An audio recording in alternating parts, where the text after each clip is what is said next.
belajar mengkaji ayat-ayat Quran dan hadis-hadis Nabi.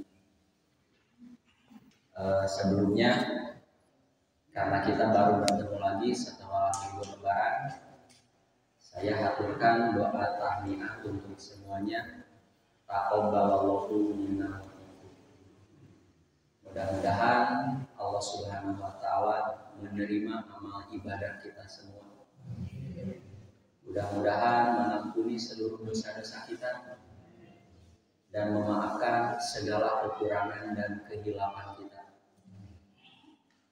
Kita akuilah, sebaik apapun ibadah kita di Ramadan pasti banyak kekurangan kelemahan. Mudah-mudahan yang itu pun dimaafkan. Ini edisi ngagejlog gitu. Terakhir saya membahas tentang orang-orang yang didoakan malaikat. Juga langsung bagian kedua gitu. Dari bagian kahijina, ente tak kita bagian kahijina. Begini Bapak Ibu, mengingatkan kembali ya, kita hidup di dunia ini mau berprofesi apa saja, mau jadi ustadz, jadi kiai, ajengan, jadi konsultan, mau jadi ibu rumah tangga, jadi dokter, jadi apa saja, ya semua manusia itu pasti akan mengalami banyak masalah. Tidak ada manusia yang hidup tanpa masalah, itu tidak ada. Ya, kita jangan menduga-duga begini. Ya, biasanya orang-orang umumnya suka menduga kalau orang kaya, gajinya besar, pejabat, biasanya tidak ada masalah. Justru Allah akan mengirim masalah kepada orang kaya seiring dengan kekayaan yang Allah berikan. Artinya, kalau ada orang kepada Allah minta dikayakan, nyungkeun dibeungharkeun, dimajukeun usaha, jangan lupa Allah pun akan berikan masalah sesuai dengan rezeki yang Allah berikan. Digakir, Bapak hayang beunghar. Jawabna hayang beunghar jiga Rapi Ahmad begitu. Hayang gaduh masa agung dulu makaya. Nah, kalau kita ingin kaya sekaya pejabat ini, sekaya ini, tapi ada masalah, hayang jiga masalah, urang ayeuna teh moal tiasa. Tidak akan bisa.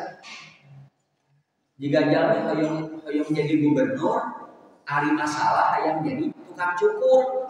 Jika tukang cukur maunya hayang jadi menteri, tapi ari masalah yang dihadapi hayang juga tukang meri maunya.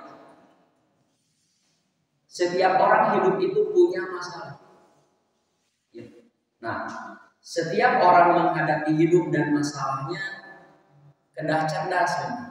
Kita harus cerdas, harus giat, harus punya tenaga yang kuat, punya finansial yang kuat, kedah gaduh babaturan, rekan kerja dengan tetangga baraya teh kedah capek.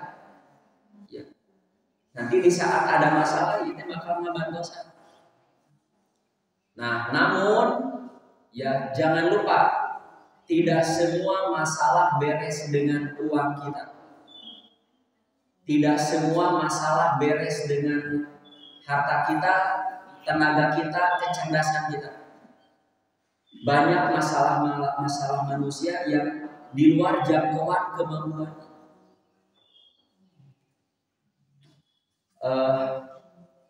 Contoh Pak, saya baca cariosan Pak Habibie beberapa hari sebelum meninggal ketika diwawancarai wartawan. Ya, beliau walaupun sudah pensiun, pensiun nama agung. Wah mungkin pensiunan Pak Habibie 800.000 mau mungkin, 1 juta 2 juta mau mungkin, pasti puluhan juta.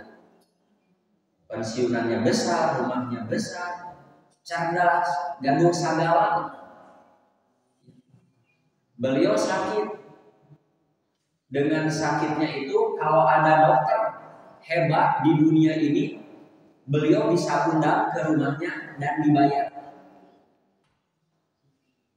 Kalau ada masalah, beliau bisa gunakan kekuasaannya atau teman-temannya yang masih bisa berkuasa, bisa. Tapi ketika beliau menghadapi sakitnya, ya, beliau sudah tua, menghadapi sakitnya yang dokter pun ya angkatan. Pada saat itu beliau berkata, ternyata ilmu yang selama ini saya miliki, ilmu tentang teknologi, ketika itu bullshit, bahasa beliau bullshit, gak ada manfaatnya. Saya punya uang banyak, tabungan banyak, pada saat itu gak bermanfaat. Teman-teman saya, relasi-relasi saya yang pintar-pintar puasa, pada saat saya begitu bullshit. Yang bermanfaat pada saat itu apa? Doa kita kepada Allah. Amal soleh bermanfaat. Hati-hati, tidak setiap masalah beres dengan kemampuan kita. Sisipkan di setiap aktivitas kita di dunia, sisipkan berdoa kepada Allah. Paling tidak berdoalah kepada Allah, Allahumma yassir wa la tu'assir. Ya Allah, mudahkan hidup saya, jangan kau persulit. Mudahkan, jangan kau persulit. Wiosok seueur masalah ge mangga dan gampingkeun. Nuriku mah hiji masalahna teu beres-beres. Ieu mah banyak masalahnya beres. Sok abi bade naros ka Bapak Ibu. Ari Nabi gaduh masalah. Masalah Nabi itu besar-besar. Kapan Nabi mengeluh? Beres Nabi. Masalah ini beres, masalah ini beres. Ada yang sebentar, ada yang sedang-sedang saja, ada yang lama beres. Nah, dan Nabi munajat ke Allah tidak pernah berhenti. Yakin Allah bakal nulungan. Ya. Dan carana caketan heula Allah, sing caket heula ka Allah. Kalau kita sudah merasa dekat dengan Allah, dipenta, analoginya begini. Ada anak, bapak punya anak, caket saran bapak teh caket. Iya budak unggal dititah nurut, dicari nurut, budak teh bager, taat, khidmat ka Allah. Terus anak yang nu bageri itu nu caket jeung bapak teh gaduh ka hoyong. Abi hoyong gaduh motor, kuliahna tebi, damel tebi, acan gaduh motor. Urang gaduh rezekina di pasian mah. Pasti di pasian. Komo ka Allah. Apalagi kepada Allah. So, anjeun gaduh karapat naon? Ngadua ka Allah dan caketan Allah. Sok sholat sing sae, ka masjid sabisa-bisa. Tunaikan zakatnya, kade nu dicari ku Allah jauhan. Sok seiring waktu kamu taat kepada Allah ke, bakal karaos sendiri teh ini asa caket di Allah. Boga pagapuntung menta digenjreun.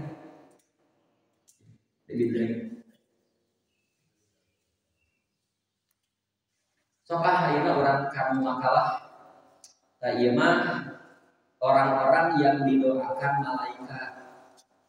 Ya, ka malaikat mah ulah nyungkeun doa. Moal dipasihan. Lakukan saja amal-amal soleh ini, nanti malaikat akan mendoakan kita tanpa kita minta.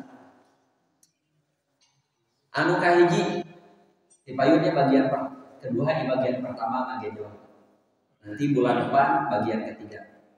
Yang pertama orang yang bersedekah.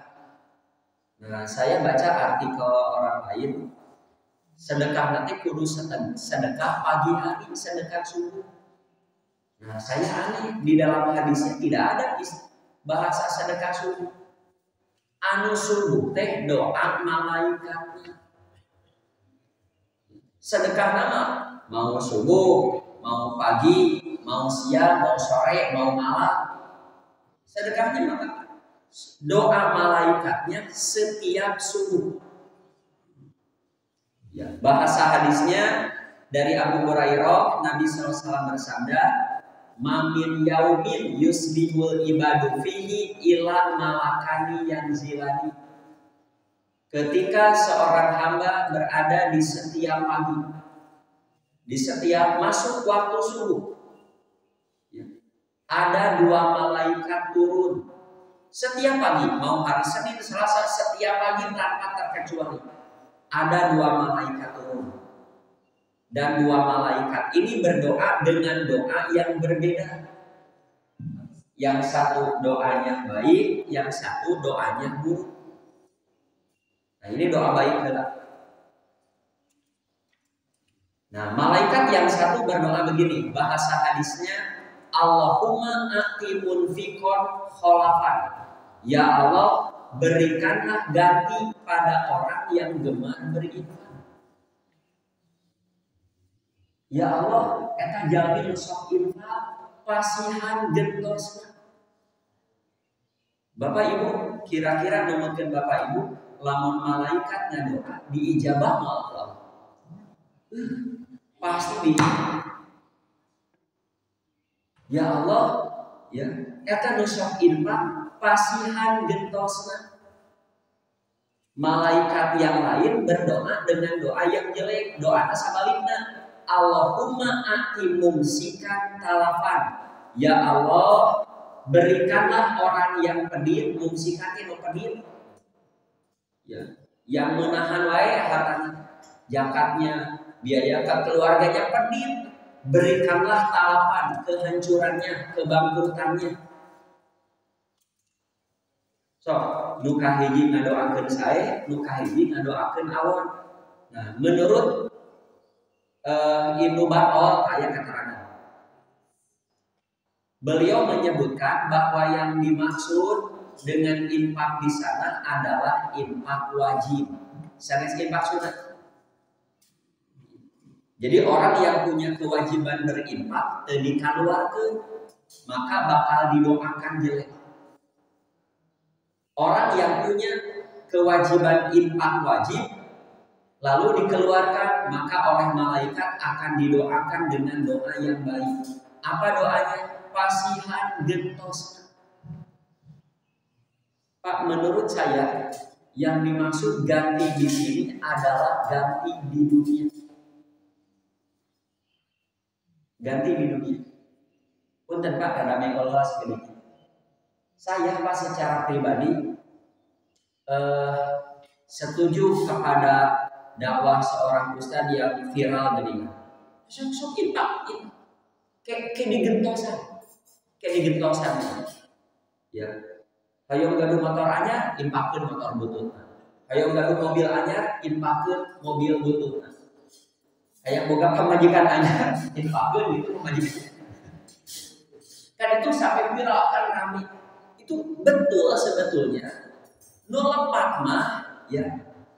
Orang yang berinfak stresinya, ya, ketika berinfak, ya, sasarannya ingin itu. Abi nginfakeun mobil butut teh karena hoyong mobil nu sae, hayang mobil nu sae mah meuli. Hayang mobil nu sae mah meser. Kalau kita berinfak akannya hoyong digentosan ku Allah. Apa gantinya? Nah, itu yang kita tidak tahu. Rahasia ilahi ganti. Kalau Bapak berinfak motor butut, ya, lalu berharap ayah datang memerek mobil halus, lepas bisa. Tapi kalau Bapak Ibu berinfak, abi mah yakin infak saya bakal diganti ku Allah. Yakin. Bagaimana caranya Allah mengganti? Itu yang kita tidak tahu rahasianya. Yakin ku Allah diganti. Kapan? Melalui siapa digantinya? Rahasia juga. Ya Allah, berikanlah orang yang berinfak gantinya. Sopa, contoh ya. Teruslah.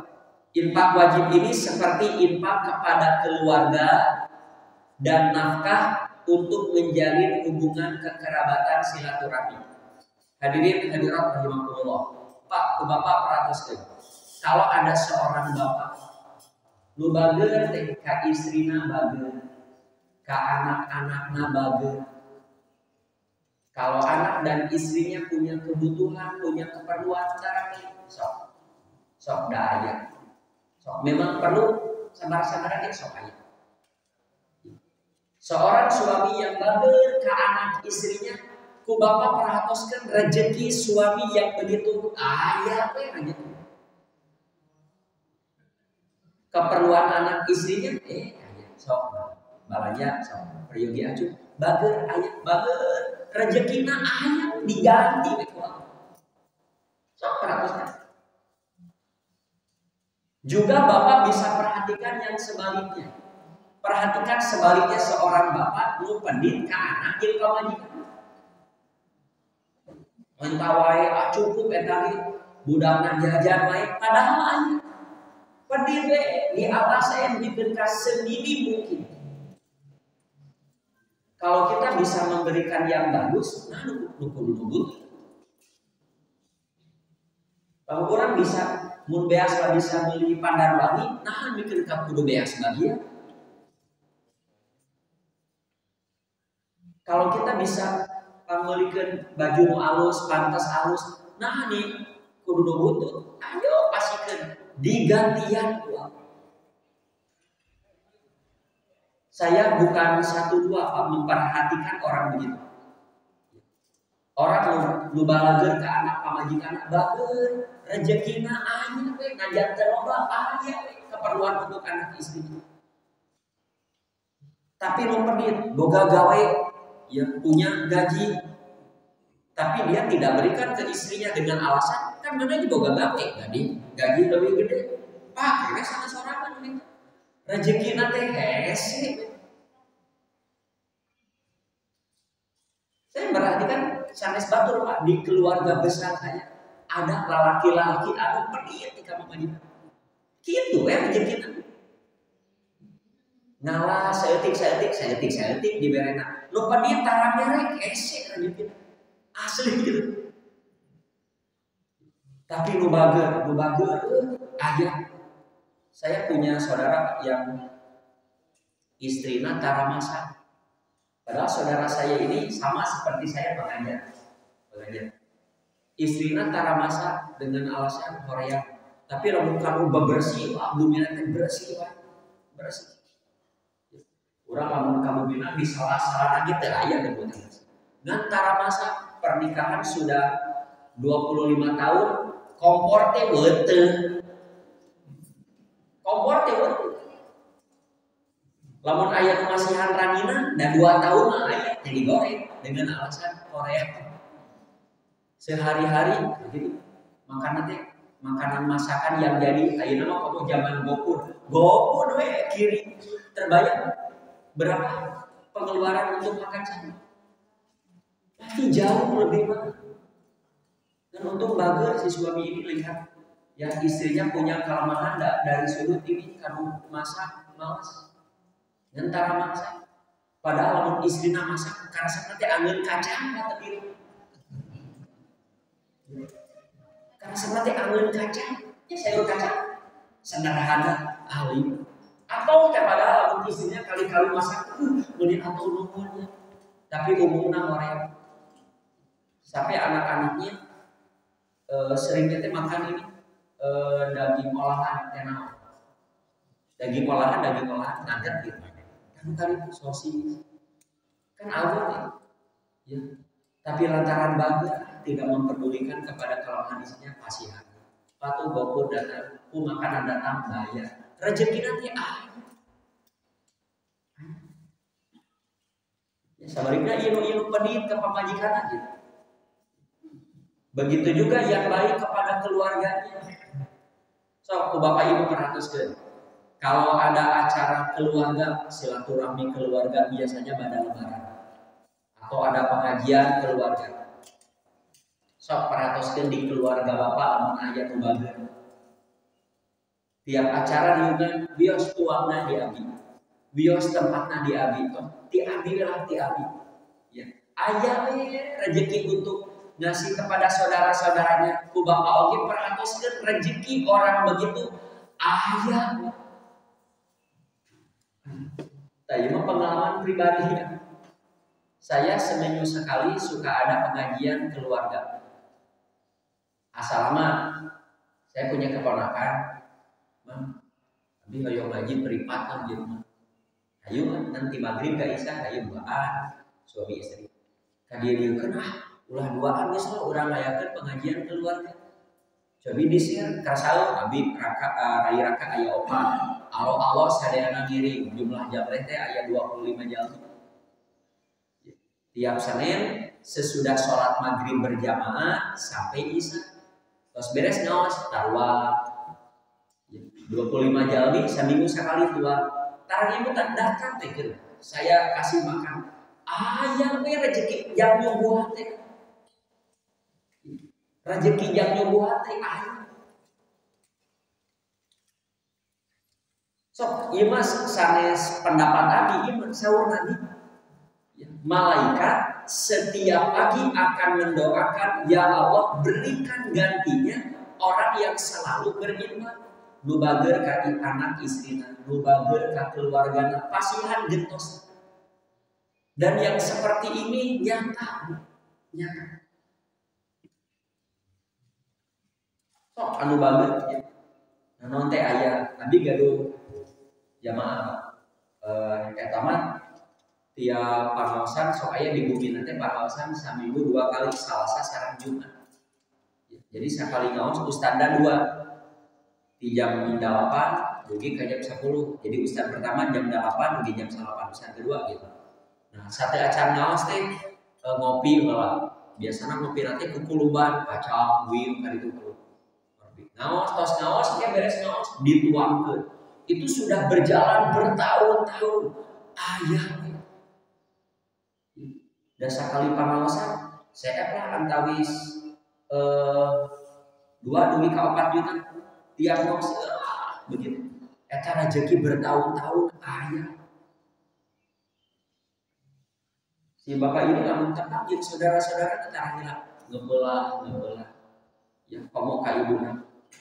Ka ibuna reug-reug boga budak meunik bager, kakolot bager, kadulur bager.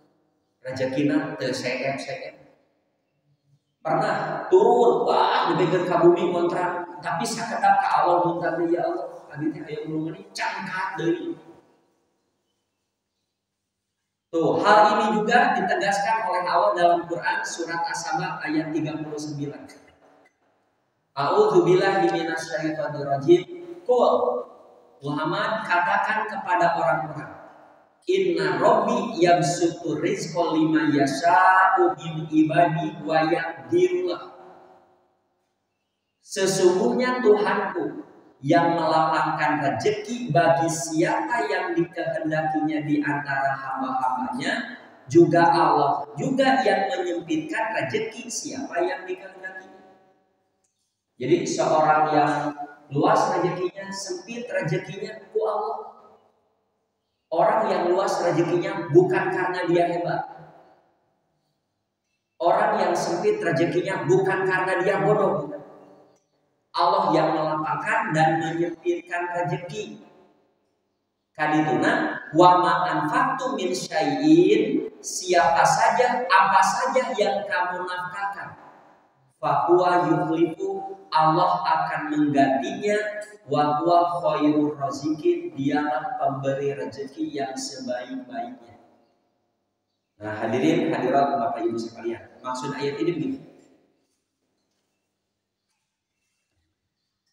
Maksud ayat ini untuk membantah pikiran orang ya, image orang ya.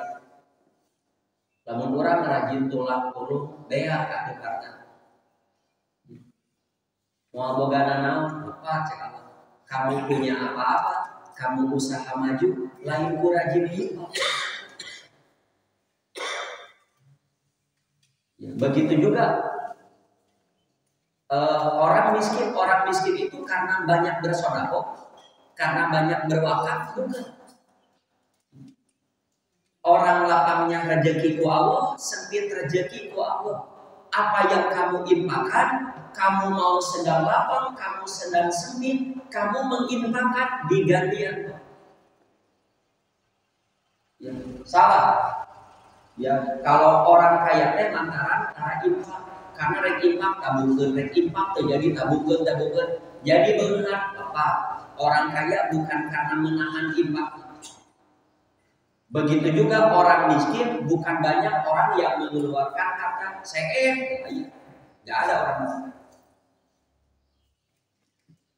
Nah, begitu juga dalam hadis qudsi dari Abu Hurairah, Nabi Shallallahu Alaihi Wasallam bersabda, ia hadis riwayat Bukhari Muslim, hadis sangat sahih sekali. Sahur Nabi, Allah berfirman, anfik, yabna Adam, anfik, unfik alaika. Yabna Adam teh, hei manusia, sok infak, keluarkan sebagian hartamu, ku kaulah pasti diganti. Nah, adapun yang ini, siapa yang menafkahkan hartanya di jalan Allah, Allah akan lipatkan 10 kali lipat. 20, 30, 100, 200, sampai 700, sampai tak terhingga, tak etama kalau di akhirat. Etama kalau di akhirat, mau dipasihkan ayeuna. Tahnu ieu mah dipasihkan di dia. Hai anak Adam, berinfaklah, kami akan ganti infak. Sementara itu Imam Nawawi rahimahullah ketika menjelaskan hadis tentang doa malaikat di atas dalam syarah Sahih Muslim menyebutkan begini. Para ulama menyatakan infak yang dimaksud adalah infak dalam ketaatan. Ya. Infak untuk menunjukkan akhlak yang mulia, infak pada keluarga, infak pada orang-orang lemah, serta lainnya. Nah, selama infak tersebut tidak berlebihan alias boros. Terkait ini berlebihan begitu. Ya, tetap antara pemasukan dengan pengeluarannya kena dieta.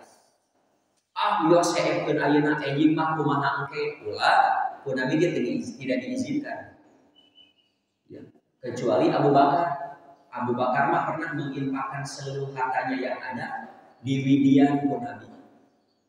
Ketika Nabi bertanya Abu Bakar, kumaha atuh untuk keluarga titipkeun we ka Allah jeung Rasul. Nah, Abu Bakar kitu mah ada Abu Bakar puntennya rezeki enjing pageto teh tos ka irong. Tos ka irong teh naon? Geus kasawang di mana. Mengapa seorang pengusaha? Mun Umar bin Khattab ku Nabi teh di dunia. Umar bin Khattab mah ngan sabuk setengahnya. Jabir oge kantos Rasul, saya mau menginfakkan seluruhnya. Ulah. Jangan. Ya. Kata Nabi, tahan sebagian untuk keluarga. Sampai Nabi menasihatkan begini, kamu ya meninggalkan anak-anakmu setelah kamu mati, meninggalkan anak-anakmu dalam keadaan berkecukupan, itu lebih baik daripada kamu meninggal beak harta budak teboganana akhirnya minta kan itu. Tapi hadis Nabi itu bagi saya sudah cukup. Ada isyarat nabung. Ayah untuk kamacir ayah, yang golongan baraya ayah, yang orang miskin ayah, yang nabung ayah, yang hibah untuk anak ayah. Jadi di manajemen harta dengan baik. Ayeuna keluarga hukum Allah, kapakir miskin terus Allah, ngebangun masjid terus Allah, seimbang. Kamu kamacir ayah. Untuk keluarga ada. Nah, demikian keutamaan orang yang menafkahkan hartanya dengan baik pada keluarga dan memberikan sedekah kepada orang-orang yang layak ditolong. Sebaliknya, doa yang buruk juga diberikan malaikat kepada orang yang enggan berinfak. Ya. Oh, Bapak Ibu bisa survei. Ya. Kalau seorang laki-laki yang punya anak istri, nah meninggal-meninggal teuing rezeki teh. Kumaha kepada anak istri ditakdirkan usaha maju kita berkah. Abi macam ini sanes batu ada dua lagi usahana showroom dimiliki di calon motor mobil agung showroom dan gitu gaduh-gaduh dimakan sendiri saja karena pedah istrina ngawarung tapi tidak ngawarung pakai malah melucunya penghasilan tina warungnya untuk makan karyawan di showroom ngadon makin saya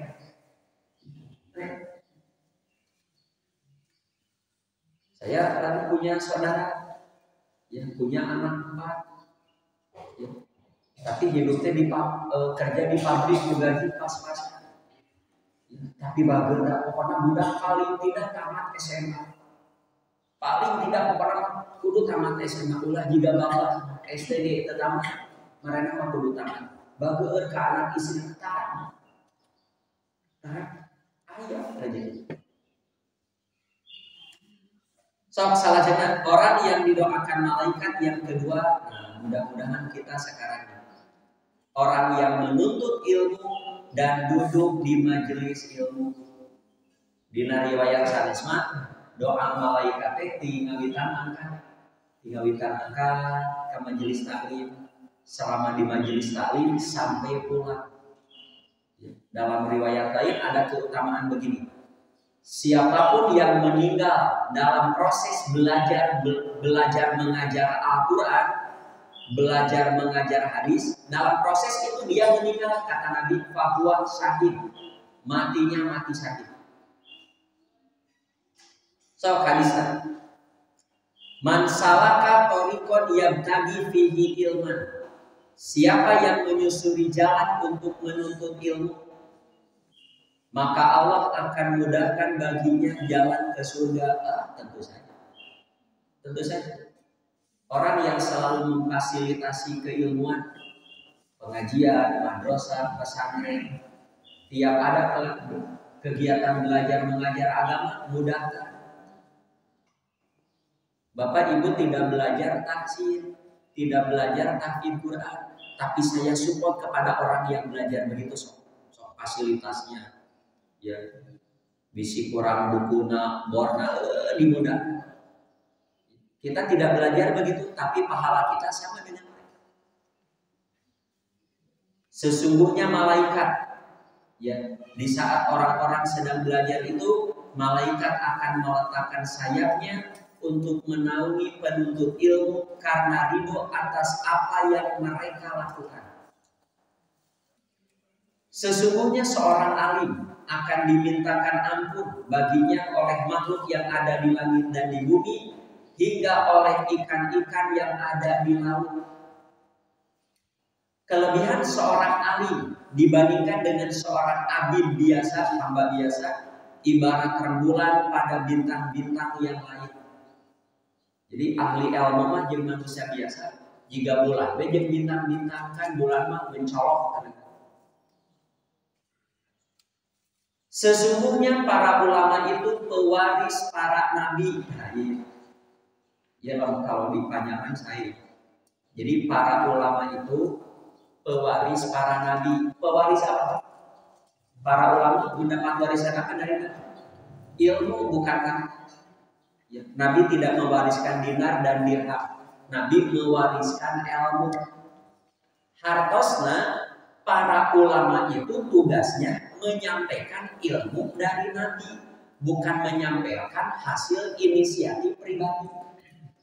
Namanya di pewaris Nabi. Ari pewaris Nabi mah kudu ngadugikeun naon diwariskeun ku Nabi. Salatna kudu salat Nabi. Ngadoana kudu ngadoa Nabi. Sujudna berjamaahna saumna, ya. Walimahna, ya, baiknya segala-galanya kita cek Nabi kieu cek Nabi kieu. Ulah kieu, baik Nabi mah kitu, urang mah urang kita ulah kitu, kitu mah sanes Nabi. Sanes para ulama. Para ulama itu pewaris para nabi. Artinya tugas para ulama hanya menyampaikan apa yang disampaikan oleh ras. Tetapi mereka para nabi itu mewarisi ilmu. Siapa yang mendapatkannya, maka ia telah mendapatkan keuntungan yang besar. Doana tadi mah doa teh. Jadi selama dalam belajar, malaikat itu doa umum malaikat itu Allahumma gfirlahu, Allahumma arhamhu. Jadi selama belajar malaikat akan berdoa, ya Allah ampuni, rahmati. Ya Allah, ampuni, rahmati selama belajar. Keterangan hadis ini menunjukkan bahwa orang yang mencari ilmu dalam kebaikan yang agung selama niatnya lillah, tidak untuk riya, tidak untuk sum'ah atau tujuan-tujuan buruk lainnya. Kalimat jalan menuntut ilmu mengandung dua makna. Pertama, menuntut di sini bisa pergi berjalan kaki, naik kendaraan menuju majelis-majelis ilmu untuk belajar agama. Bisa juga memudahkan orang untuk memperoleh ilmu syar'i. Dia tidak ikut belajar di madrasah itu, di majelis taklim itu karena jauh, karena bentrok dengan acara kerja, tapi dia support sama. Jadi ringkas nama, siapapun yang terlibat dalam urusan belajar mengajar agama, ya, selama itu malaikat akan mendoakan, ya, selama itu dia berada dalam rahmat Allah. Kalimat Allah memudahkan baginya jalan ke surga. Kalimat ini pun mengandung dua makna. Makna pertama, Allah akan mudahkan orang tersebut menuntut ilmu semata-mata karena mencari ridho Allah. Ia ambil manfaatnya, ia amalkan untuk memasukkan dirinya ke dalam surga. Orang yang memudahkan orang mencari ilmu bakal digampangkan ke surga, tentu saja. Sebab orang yang nuras ngaji makan hirupna hayang selamat. Orang yang ingin selamat pasti ku Allah bakal diberi jalan keselamatan dengan cara belajar. Oh, dapat ilmu begini itu, dan ilmu begini sama. So Pak, ini Bu, kita bisa sampaikan kepada anak cucu kita. Tok ngeletik hate ngajan teu masantren. Ya. Tidak pernah belajar tahfidz Quran, tidak pernah nyantri. Ya, sabios, saran dari saya aya selamat aktif di masjid. So aktif ka masjid. Salat berjamaahnya, ada kajian-kajian keilmuan di masjid ikut. So, tong bosan ikut salam. Malah sebaliknya kita harus kedahariwan. Budak teh masantren, beres masantren teu aktif di masjid, asik aktif nate di geng motor, di kituan perkumpulan-kumpulan nu tebalan teh kan kedahariwan. Regregen budak teh lulusan SMA tidak belajar agama juga batu di pesantren, di rumah kafir, belajar hafalan hadis dan aktif di masjid. Resep ngadagukeun wejangan amalkeun sabisa-bisa sama. Pak, ini kada diemutan. Kalau orang tua tidak pernah peduli kepada anak-anaknya, budak rek ngaji, rek salat, rek wudu, rek itu secara tidak langsung orang tua itu sudah menyekulerkan anaknya. Kalau orang tua membiarkan anaknya jauh dari agama, jauh dari masjid, malah tarawih aja tidak peduli, jangan menyesal. Ya, suatu ketika banyak masalah anu teu beres. Ke masalahnya tina bab waris, pasya keluarga teu beres. Mau bagaimana dibereskan? Dia tidak mau belajar. Saya sedang menghadapi masalah ini, padahal dia seorang dokter gigi. Ibuna maot warisanna seueur. Ya cek bapana, ini urang ngadieu, urang bagi waris. Tong waris pokoknya dia kan harta sih. Coba. Ketika bapaknya mau menggunakan usaha, si dokter ini tidak mau. Tos pokoknya dia tidak mau. Nah, orang yang jauh dari agama ketika punya masalah bakal nama masalah kompleks dan masalah. Nanti dengan pasangannya masalah, bab waris babahan anaon ge masalah. Saya tidak heran ketika si perempuan yang tadi yang alim dibereskan secara waris agama, ternyata jadi suaminya teh keur bermasalah, ada bakal. Jeung bapana bisa babara bulan tepatnya begitu. Orang yang tidak mau belajar agama itu bakal begitu. Nah, yang kedua maknanya Allah akan mudahkan baginya menuju surga ketika melewati titian siratal mustaqim pada hari kiamat. Mungkin sana dimudahkan nanti di hari kiamat. Aya menyebabkan itu. Yang lain mah repot ya. Berjalan di sirat ini orang ini mah dengan mudah karena dia seorang yang rajin belajar. Yang ketiga ini yang didoakan malaikat yang bersolawat kepada Nabi Muhammad SAW. Hadisnya dari Imam Ahmad, Abdullah bin Amr berkata, ya, bahasa hadisnya, man sholat ala Rasulillahi SAW sholatan. Siapa yang bersolawat kepada Rasulullah SAW sekali saja, maka Allah dan para malaikatnya akan bersolawat kepadanya sebanyak 70 solawat. So, kamu mau sedikit solawatnya, mau banyak, malaikat akan mendoakan 70 kali. Nah, solawat Allah dan malaikatnya sanes maca solawat deui. Solawat Allah memberi rahmat, solawat dari malaikat memintakan ampun. Kita baca solawat 1 kali, malaikat akan memintakan ampun untuk kita kepada Allah 70 kali. Jadi sanes Allah yang malaikat baca kia Allahumma sholli ala Muhammad bukan begitu. Sahawae nu sholawat ka Nabi, ku Allah bakal dipasihan rahmat, ku malaikat akan didoakan sebanyak 70 kali. Kapan sholawatnya? Tak teu iraha wae. Sholawat itu yang saya tahu ya. Pertama dina sholat. Dina sholat aya sholawat. Ada. Kapan sholawat dalam sholat? Ketika baca tasawuf. Mau tasawuf awal atau tasawuf akhir? Kedua dalam sholat jenazah. Ya hanya dalam sholat jenazah ada 2 versi. Ada sholawat yang dibaca pada takbir pertama setelah Al-Fatihah. Ada yang dibaca di takbir kedua. Kalau versi saya di takbir pertama. Takbir kedua, ketiga, keempat itu doa. Saya bilang terus biasa di takbir kedua ya apa.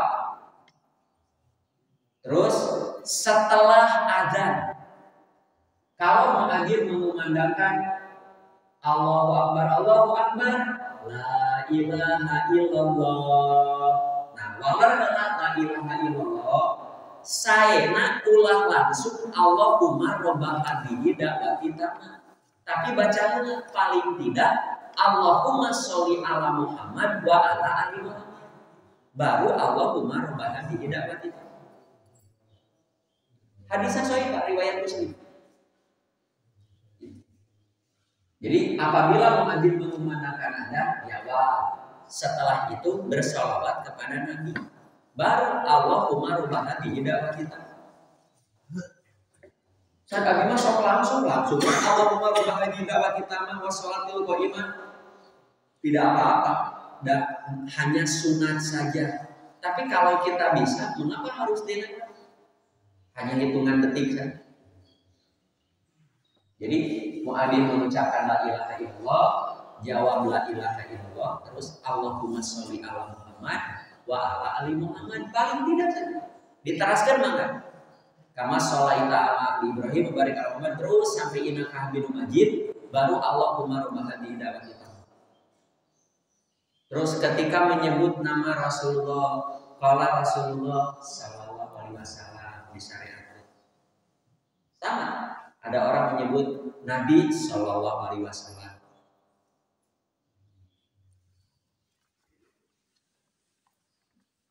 Kadangnya membaca sholawat di sini bukan mengadakan acara sholawatan.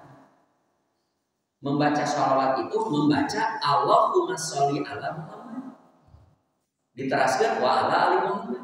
Mun bade komplit sampai innaka Hamidum Majid.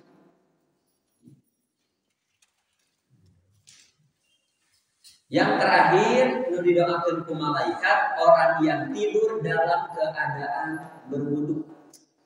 Sunat tapi itu sayanya enggak sok kurang baca lagi. Hadisna dari Abdullah bin Umar, Nabi SAW bersabda, "Man bata tohiron, bata pisiarihi malam."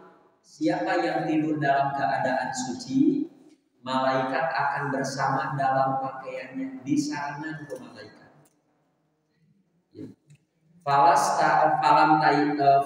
Falam yastaikin illa qalal malam. Ia tidak akan bangun hingga malaikat berdoa, "Allahumma gfir li abdika fulan." Ya Allah, ampunilah hambamu si fulan.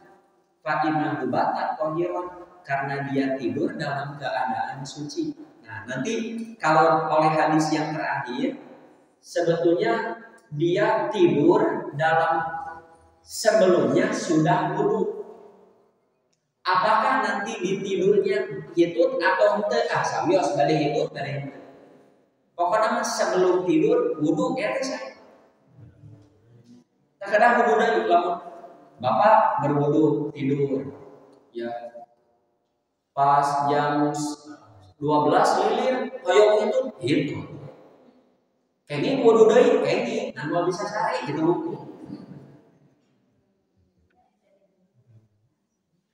Hati-hati ya. Jadi wudu sebelum tidur itu ada syariatnya dan hukumnya sunnah. Apakah nanti ketika kita tidur itu hitut atau enggak? Karena wudu ini bukan untuk sholat. Jadi wudu tidur. Namanya 10 menit, jika hayang hitut. Wudu deui, mangga bade wudu deui. Hitut di wudu deui mangga. Atau teu bisa sare, nya maka cekap sakali tos.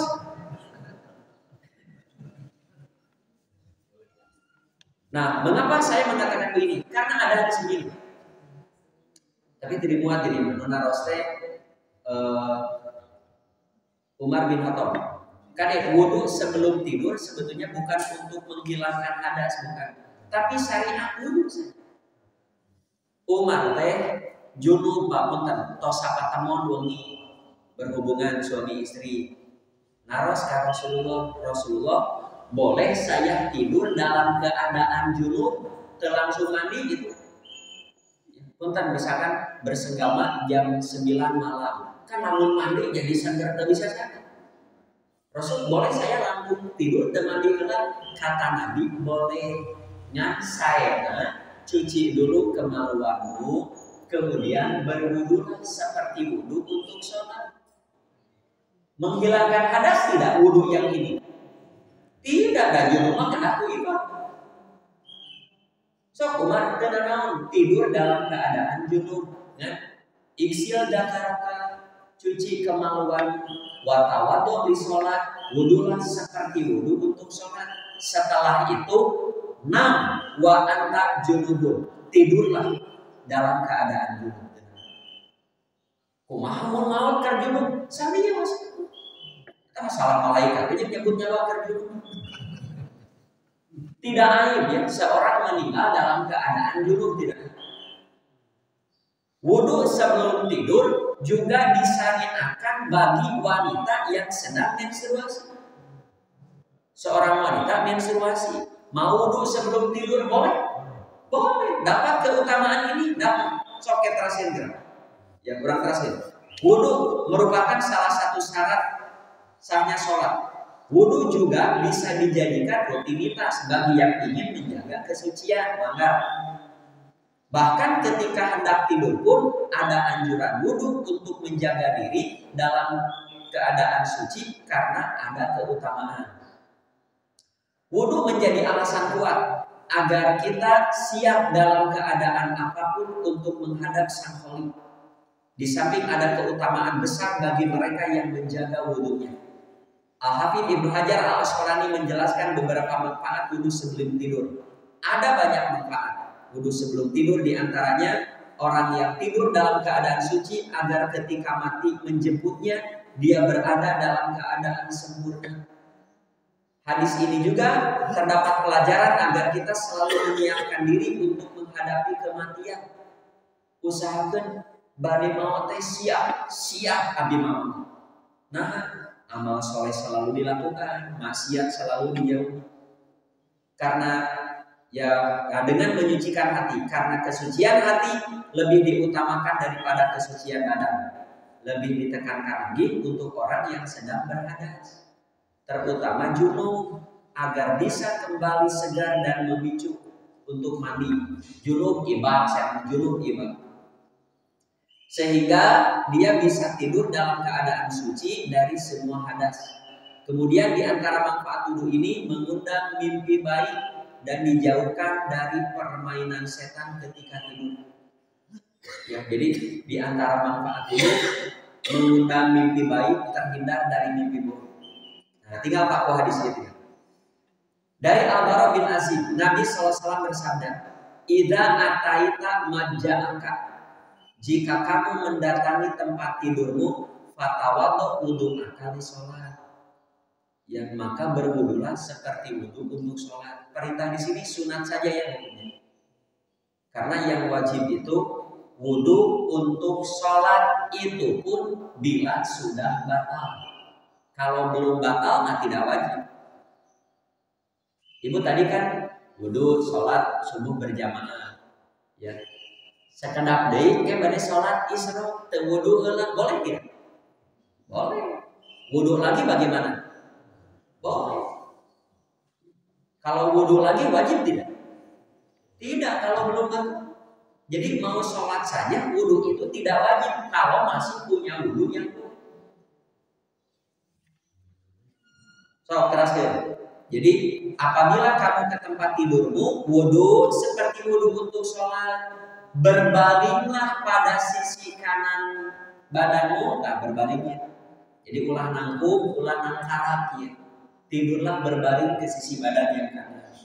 Nah, jangan lupa ucapkanlah, ya, ucapkanlah, berdoalah, Allahumma aslamtu wajhi ilaihi wa fawwadtu amri ilaihi, ku abi di komaan kanu ngapalkeun, wa ajatu dhuhri ilaihi robbatan wa robbatan ilaihi, lama jaa wa aman jaminka illa ilaihi, amantu bi kitabika ladzi anzalta wa bi nabiyyika ladzi arsalta. Yang artinya, ya Allah, aku pasrahkan wajahku kepadamu, aku serahkan urusanku kepadamu, aku lindungkan kesusahanku kepadamu dengan perasaan senang dan takut kepadamu. Tidak ada tempat dan berlindung dan menyelamatkan diri dari siksamu melainkan kepadamu. Ya Allah, aku beriman kepadamu yang Engkau aku beriman kepada kitabmu yang Engkau turunkan, dan beriman kepada nabimu yang Engkau utus. Nah, demikian ini. Nah, sahur Nabi, jika kamu meninggal di malam itu, sebelumnya sudah wudu, berbaring ke sisi kanan, maca doa ieu, ditakdirkan maut, maka kamu mati dalam keadaan fitrah. Fa in mutta min lailatika fa anta ala fitrah. Mau 70 gitu, mati dalam keadaan fitrah, suci, bersih dari segala dosa perdosa, pekerjaan ringan tapi berbuah surga. Dan hoream wudu sebelum tidur, hoream malas bisa kamu sumpir. Mau tadi jangan lupa, jadikanlah doa ini sebagai akhir kalimat yang kamu ucapkan. Waj'alhunna akhiru mata takalubi. Ini doa terakhir. Jadi kalau ibu baca bismika Allahumma ya wa'amut, dahulukan. Nusok resep maca trikul, payungkeun. Nusok maca ayat kursi, ayat menjelang tidur baca dulu ayat kursi, baca trikul, bismika Allahumma ya wa'amut. Nah baru yang ini. Abi mah iya we hungkul, lamun iya hungkul tos ieu. Jadi berwudu, berbaring sisi kanan, baca doa ini. Jadikan doa ini terakhir. Artinya doa menjelang tidur tidak satu. Ada ayat kursi, mau apa enggak? Trikul pasti arah apa? Qul huwallahu ahad bina. Terus bismika Allahumma ya wa'mut, terus ya. Jadi sekali lagi, wudu sebelum tidur itu hukumnya sunat saja, tapi keutamaannya luar biasa. Wudu sebelum tidur ya tidak memastikan si sucinya ini terus terbawa tidur. Ya, kalau bapak ibu di tengah jalan kentut serius, yang penting saya sudah wudu. Buktinya yang junub pun oleh Nabi diperintah untuk wudu, padahal wudunya tidak menghilangkan hadas. Nuhen, ya dengan hadis terakhir, siapa yang mendatangi tempat tidur berwudulah. Kalau saat terus berbaring, terus berdoa. Kumaha gitu wudu deui, mangga bari wudu deui. Terus itu ting wudu deui, karunya ngobosor atuh gitu. Bukan nama wudu, karena wudu ini bukan wudu untuk sholat. Jadi ketika tidur tidak mesti suci sebetulnya. Ya saya lama suci. Bahkan begini Pak, menurut saya begini. Bapak sudah sholat isya berjamaah di masjid. Ya. Pulang ke rumah, can batal mau tidur lebih awal supaya bangun jam 3, wudu lagi. Kan abi tak acan batal, wudu dan ieu wudu kamu sholat, kamu tidur, bukan wudu untuk sholat. Walaupun bapak belum batal tadi dari sholat isya, karena mau tidur dianjurkan wudu. Bagaimana kalau tidak? Tidak apa-apa, dan sunat saja. Jadi mau berhadas atau tidak, mau menstruasi atau tidak, mau hadas kecil, hadas besar, menjelang tidur ada anjuran wudu yang wudunya hukumnya sunat. Tos sakitu nu tiasa kapihatur, nu bade ngadadel karonyo mangga hiji 2.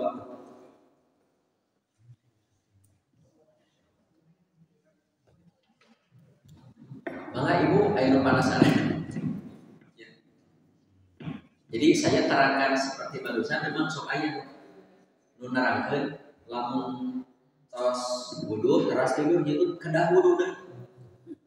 Karunya nu bosor, nya mangga bari wudu deui mangga. Ngan lamun kedah wudu deui, kampangan. Kalau sudah wudu mau tidur, tapi ada jeda waktu. Nah sebelum tidur tuh ingin pipis lagi, wudu lagi atau enggak? Ya, mau wudu lagi silakan, tidak mengapa, karena kita sudah akad wudu tadi untuk tidur. Kita ya balik kolamnya, wudu dulu. Hilang cara parkir ke mobilnya, kagak sih parkir ke mobil ke parkir, kayak kapan ini gampang. Mau wudu lagi silakan, tidak mengapa, kan tadi sudah. Kalau menurut saya cukup 1 kali saja. Tapi kan akibatnya saya sudah wudu. Ketika tidur kan tidak mesti suci. Ya mau wudu lagi mangga, tidak mengapa. Kalau saya tidak wudu lagi, apa dapat keutamaan ini? Dapat. Kalau hadis nomor 2, siapa yang menjelang tidur kemudian wudu berbaring ke sisi kanan, ngadoa. Tak dilobat teh ada cai kalapa, beser deui. Nah, untuk menghindari beser, idealnya 2 jam menjelang tidur teh atau ngaleut. 2 jam. Ya paling tidak 1 jam sebelum tidur atau ngomong cai kalapa lah eta beser. Sebelum tidur 2 gelas. Tidur we atau jam 1 teh 4 kayak pokok. Ada lagi? Bu, mana Pak? Munta aya hatur nuhun. Sakitulah nu tiasa kapihatur, yang mudah-mudahan kita menjadi manusia-manusia yang selalu didoakan baik oleh para malaikat. Aku lu qouli hadza wa astaghfirullah li wa lakum. Assalamualaikum warahmatullahi wabarakatuh.